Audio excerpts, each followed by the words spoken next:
हमने अक्सर देखा है कि काम करने वाले अधिकतर मजदूर पूरी निष्ठा और ईमानदारी से अपना कर्तव्य निभाते हैं।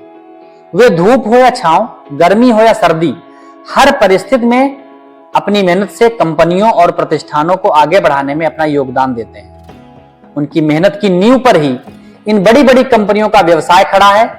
फिर भी कई कंपनियां इन मजदूरों से काम तो समय पर लेती हैं, लेकिन जब पगार देने का समय आता है तो वे अपनी कंपनी के नुकसान की कहानी सुना करके उनको एक अगली तारीख दे देती हैं। आज हम आपको एक कहानी सुनाना चाहते हैं, हमारी मेहनत, हमारा हक और लंबित पगार। इस विषय पर कहानी बनाने का सुझाव हमारे महमूदाबाद के एक मित्र मोनू जी हैं, उन्होंने दिया था, तो आप सब भी इस कहानी को सुने। एक छोटे से शहर के बाहरी इलाके में सेठ बलदेव का एक कारखाना था, जहां रामू और घनश्याम जैसे कई मजदूर काम करते थे। वे दिन भर कड़ी मेहनत करते थे ताकि उनके परिवार का पेट पल सके और हर महीने की तारीख को उन्हें अपनी मेहनत की कमाई यानी पगार का इंतजार रहता था। लेकिन पिछले कुछ महीनों से सेठ बलदेव पगार देने में टाल मटोल कर रहा था।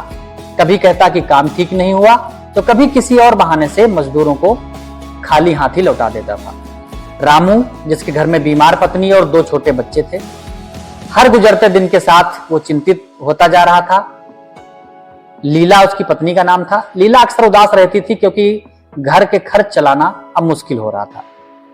घनश्याम, जो अपेक्षाकृत नया था, इस अन्याय को देखकर गुस्से से भर जाता था। वो रामू और अन्य पुराने मजदूरों से कहता था कि कब तक हम चुप रहेंगे, ये हमारी मेहनत की कमाई है और ये हमारा हक है। एक दिन जब महीने का अंत आया और फिर से पगार नहीं मिली, तो रामू और घनश्याम ने मिलकर बाकी मजदूरों से भी बात की और कई मजदूर डर रहे थे कि अगर उन्होंने इसके खिलाफ आवाज उठाई तो उन्हें काम से भी निकाल दिया जाएगा। लेकिन रामू ने अपनी मजबूरी बताई और घनश्याम ने उन्हें एकजुट होने का हौसला दिया और अगले दिन रामू और घनश्याम के नेतृत्व में सभी मजदूर सेठ बलदेव के दफ्तर के बाहर इकट्ठा हो गए।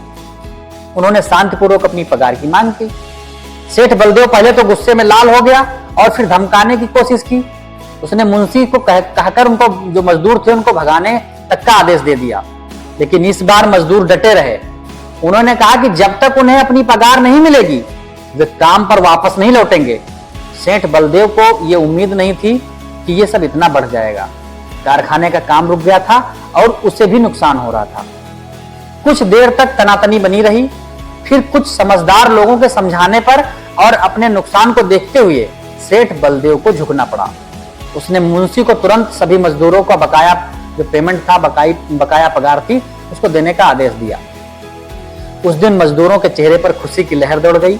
रामू ने घर जाकर लीला को सारी बात बताई, जिसकी आंखों से आंसू आ गए। घनश्याम ने महसूस किया कि एकजुट होकर अन्याय के खिलाफ आवाज उठाना कितना जरूरी है। इस घटना के बाद सेठ बलदेव थोड़ा सा सतर्क हो गया और उसने समय पर पगार देना भी शुरू कर दिया। मजदूरों ने भी समझ लिया था कि अगर वे मिलकर अपनी आवाज उठाएंगे तो उन्हें उनका हक जरूर मिलेगा। और ये कहानी दिखाती है कि कैसे अपनी मेहनत की कमाई के लिए मजदूरों को संघर्ष करना पड़ता है और एकता में कितनी शक्ति होती है। यह कहानी अन्याय के खिलाफ आवाज उठाने और अपने अधिकारों के लिए लड़ने का संदेश देती है। हम ये भी समझते हैं कि व्यवसाय में कभी कभी उतार चढ़ाव आते रहते हैं, लेकिन यह भी नहीं भूलना चाहिए कि उनकी पगार उनकी रोजी रोटी का एकमात्र साधन है। यह सिर्फ कुछ अंकों का जोड़ नहीं है, बल्कि यह उनके परिवार का भरण पोषण, उनके बच्चों की शिक्षा और उनकी बुनियादी जरूरतों को पूरा करने का आधार है। और जब इनकी पगार समय पर नहीं मिलती है तो इनके घरों में चिंता और निराशा का माहौल बन जाता है। ये लोग कभी भी काम से नहीं जी चुराते और हमेशा अपने दायित्वों को पूरा करने का प्रयास करते हैं।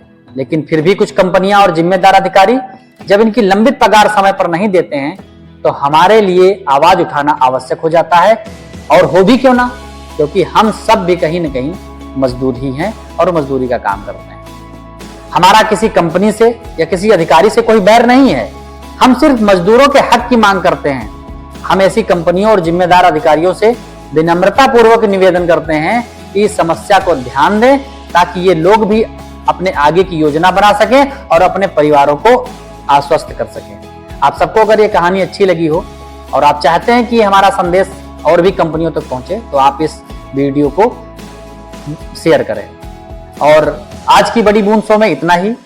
मिलते हैं अगली वीडियो के साथ। और हां, हम घरों में आराम से जिंदगी बिताते हैं, वे कड़ी धूप में सड़क पर बैठकर रोटी खाते हैं।